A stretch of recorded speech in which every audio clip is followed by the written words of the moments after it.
Grand 2, convexité d'une fonction. Nous allons aborder ici des parties du programme qui sont spécifiques à la classe de terminale. Commençons par une définition. Soit une fonction f dérivable sur un intervalle i et cf sa courbe représentative dans un repère. On dit que la fonction est convexe sur l'intervalle i lorsque la courbe est située entièrement au-dessus de chacune de ses tangentes. C'est-à-dire que si je trace les tangentes à la courbe, j'aurai toujours la tangente en dessous et la courbe au-dessus. Et partout où j'aurai ceci, sur tout l'intervalle où j'aurai cette propriété géométrique, la fonction sera dite convexe.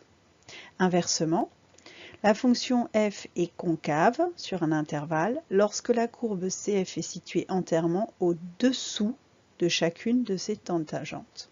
C'est-à-dire que si je trace les tangentes seront toujours au-dessus de la courbe ou la courbe est au-dessous des tangentes. Un exemple de fonction convexe, c'est la fonction carré. Voici l'allure de la courbe représentative de la fonction carré. J'ai placé 4 points choisis au hasard sur la courbe et je vais tracer les tangentes à ces points. Donc en voici une première et je remarque que cette tangente, elle est bien en dessous de la courbe, c'est-à-dire qu'elle est plus basse. Et la courbe est donc au-dessus de cette tangente. Et si je fais les autres, là j'ai la orange qui part de ce point, la rose qui est c'est le sommet, la bleue qui est tangente en ce point-là. Ces 4 tangentes sont au-dessous de la courbe. Donc la courbe est au-dessus de ces tangentes. C'est un exemple de fonction convexe. Une autre fonction que l'on connaît, la fonction carré, elle en revanche est concave sur 0 plus l'infini. En effet, si je représente la fonction racine carrée sur 0 plus l'infini, puisqu'elle n'est définie que sur cet intervalle, voici l'allure de sa courbe représentative. Et si je trace 1, 2, 3 tangentes, la noire, la rose et la bleue, toutes les tangentes sont situées au-dessus de la courbe. La courbe, elle est là en vert. Donc la courbe est bien en dessous des tangentes.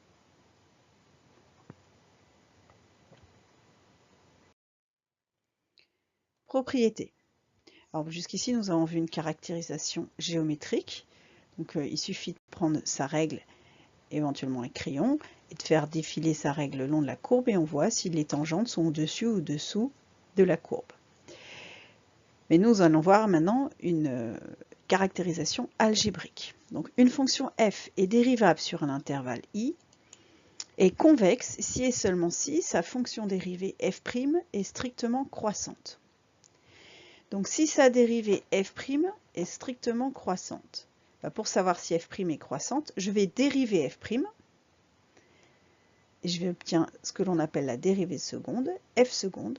Donc si la dérivée de la dérivée est positive, alors la dérivée est croissante et la fonction est convexe. Autrement dit, la caractérisation algébrique de la convexité d'une fonction va être obtenue en dérivant 2 fois la fonction. Et inversement, une fonction f dérivable sur un intervalle est concave si et seulement si sa fonction dérivée f' est décroissante. Donc f concave si f' est décroissante, autrement dit si sa dérivée seconde f seconde est négative. Donc f' se dit pas du tout comme ça se prononce f seconde et c'est la dérivée de f', c'est-à-dire qu'on a rajouté un prime à f'. Interprétation aussi de la propriété, comme la fonction, si elle est convexe, alors sa dérivée est croissante, ça veut dire qu'une fonction convexe, c'est une fonction qui croît de plus en plus. Alors qu'une fonction concave, c'est une fonction qui croît de moins en moins.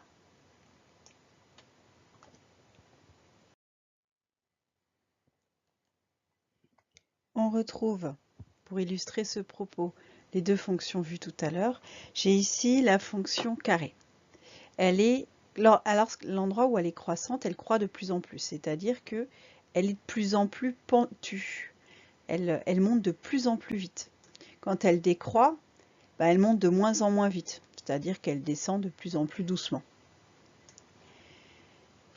La fonction racine carrée qui est croissante, elle est concave, alors que la fonction carrée était convexe. La fonction racine carrée est concave, et celle-ci, on voit que les tangentes sont, la pente est de moins en moins forte, donc elle croît de moins en moins.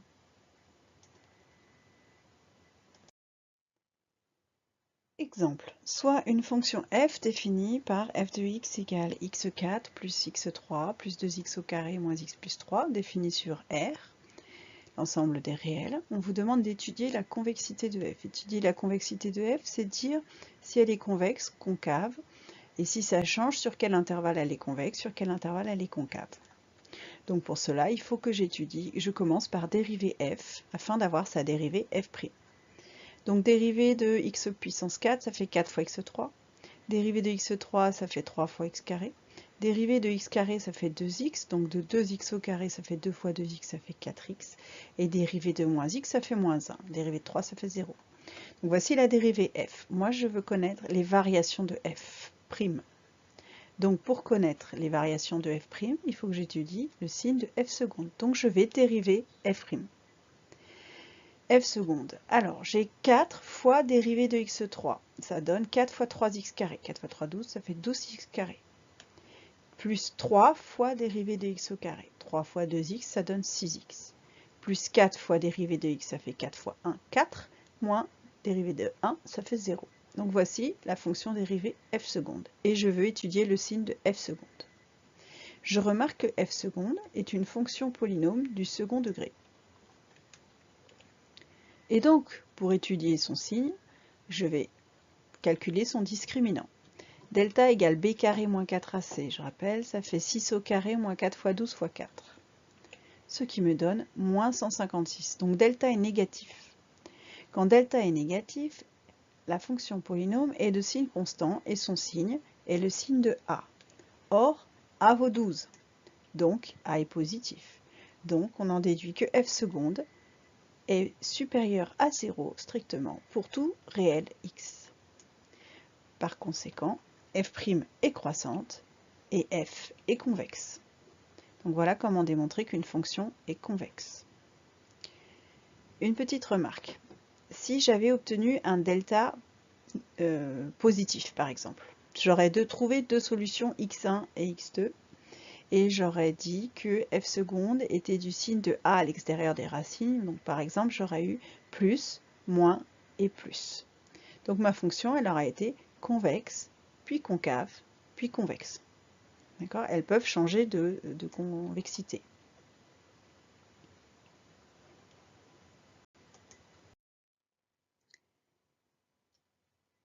Voici, juste pour comprendre, voici l'allure de la courbe de la fonction f, x4 plus x3 moins 2x au carré, et ainsi de suite.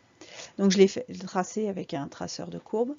Et donc on a bien une fonction convexe. En effet, si je trace les tangentes, je peux passer ma règle ici pour voir si je trace les tangentes. Elles sont toutes en dessous de la courbe, donc la fonction est bien convexe.